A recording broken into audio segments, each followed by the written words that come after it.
Every generation believes it has found a weapon that will change war forever. Breech loading increases firing speed never imagined before. The machine gun was overwhelming to older infantry tactics. Ironclad warship, a breakthrough against sailing ships.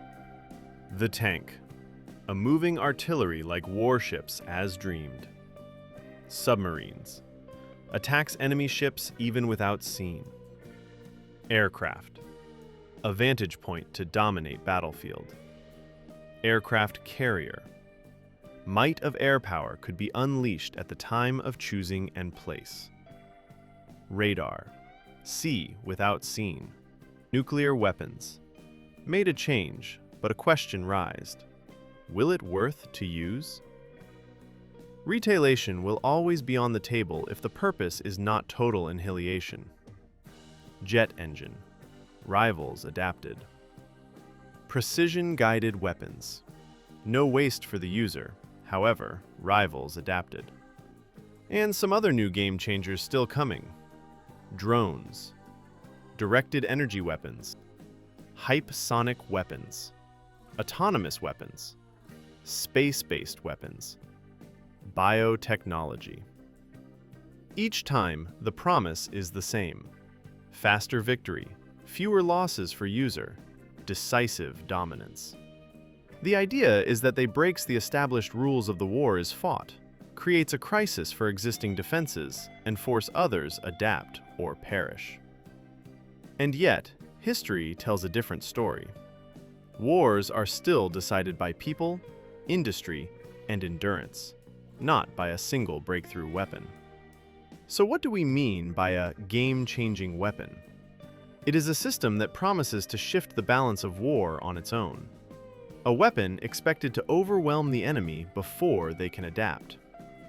These systems look revolutionary. They generate headlines and political excitement. But war is not a laboratory experiment. It is a prolonged contest between societies. Take the machine gun in the First World War. It was devastating at the tactical level. Defensive firepower increased dramatically. Many believed this weapon would decide the war quickly. Instead, it produced stalemate. Front lines froze. Trenches stretched across continents. The war became longer, bloodier, and more industrial. The machine gun changed how battles were fought, but it did not decide who would win the war. Next came the tank and submarine. Tanks often credited with winning the Second World War, but tanks alone did not create victory. They required fuel, maintenance, trained crews, air support, and logistics at scale. Where these systems were absent, tanks failed. Technology amplified systems. It did not replace them. Air power promised something even bigger, the idea that wars could be won from the air. Later, precision-guided weapons carried a similar promise. Clean wars, fast victories, minimal collateral damage. In reality, air power reshaped warfare, but it did not eliminate the need for ground forces, political solutions, or long campaigns. Will of nations to fight could not be destroyed through air power alone. Wars still ended through negotiation, exhaustion, or collapse, not because of technology alone. This pattern repeats again and again. New weapons arrive. They perform well at first, then the enemy adapts. Countermeasures appear. Costs rise. Initial advantages shrink. The weapon changes the character of war, but rarely its outcome. There are 4 reasons why game-changing weapons rarely decide wars. First, adaptation. Enemies learn faster than expected. Second, scale.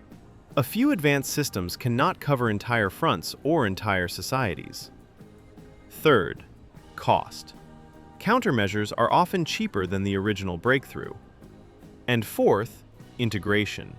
Without doctrine, training, logistics, and industry, even the best weapon underperforms.